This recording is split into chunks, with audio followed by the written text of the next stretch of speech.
देखिए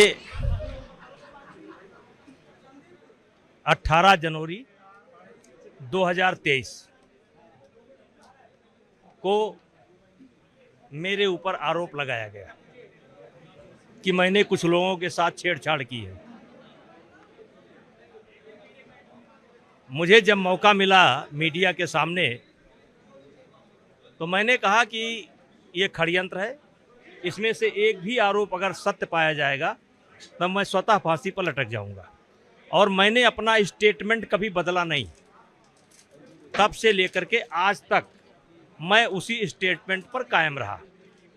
अब रहा सवाल मीडिया ने न्यायपालिका ने बाइज्जत बरी किया, और चूंकि अभी मेरे पास या किसी के पास जजमेंट की कॉपी नहीं है, अभी तक किसी के पास जजमेंट की कॉपी नहीं है, तो हमारे पास केवल इतना है कि मुझे बाइज्जत बरी किया गया, इतना है। और इतना सामने वाले के पास भी है। लेकिन मैंने अपने भाषण में अभी बोल रहा था तो मैंने कहा मैंने अपने आप को कभी अपराधी नहीं माना, और न्यायपालिका ने मुझे बाइज्जत बरी किया। अच्छा, अभी आपने ये कहा सुप्रीम कोर्ट जाने के लिए कह रही है। ये उनका अधिकार है, ये उनका अधिकार है। वो हाई कोर्ट जा सकते हैं या उच्च न्यायालय पर जा सकते हैं, ये उनका राइट है। अच्छा, अभी आपसे ये कहा कि कंधा किसी का है और निशाना कोई और लगा रहा है। अब प्रियंका गांधी बैठी थी कि नहीं बैठी थी? हुड्डा बैठे थे कि नहीं बैठे थे? आम आदमी पार्टी टेंट खाना कर रही थी कि नहीं कर रही थी? आम आदमी पार्टी टेंट खाना कर रही थी कि नहीं कर रही थी? ममता बनर्जी हावड़ा ब्रिज से लेकर के 2 बार कैंडल मार्च निकाली पूरे बंगाल में। तो कुछ पार्टियों को छोड़ करके लगभग विरोधी पार्टियां सब इस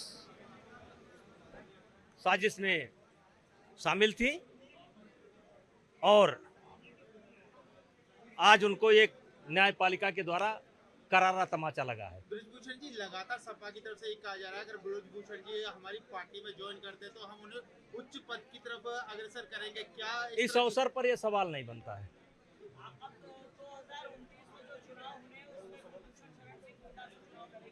देखिए, ये अभी 3 तारीख को जजमेंट आया है, यानी अभी तो कल आया है ना, कल आया है, जजमेंट आया है। अब अभी मैं घर भी नहीं गया हूँ, आज आपके पास हूँ। ये मेरा दूसरा प्रोग्राम है। निकलने के बाद आज मैं सदगुरु रिद्धेश्वर महाराज के यहाँ गया था, दूसरा अपनी बेटी के यहाँ, इसी बहाने आपसे भेंट हो रही है। अब घर जाऊँगा। आने वाले समय में क्या होता है ये समय बताएगा, अभी कुछ नहीं कहा जा सकता।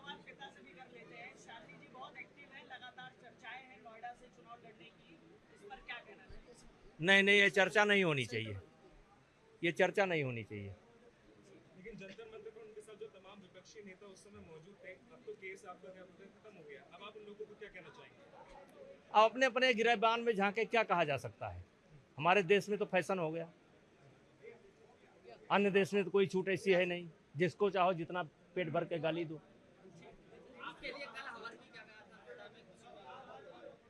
पूरा एक जश्न का माहौल है, कहीं हवन हुआ, कहीं गोले दागे गए, पटाखे दागे गए, बहुत बड़े मतलब समर्थन मिला। ऐसे केस में जल्दी समर्थन मिलता नहीं है। मैं पहला आदमी हूं जिसको इतना बड़ा समर्थन मिला।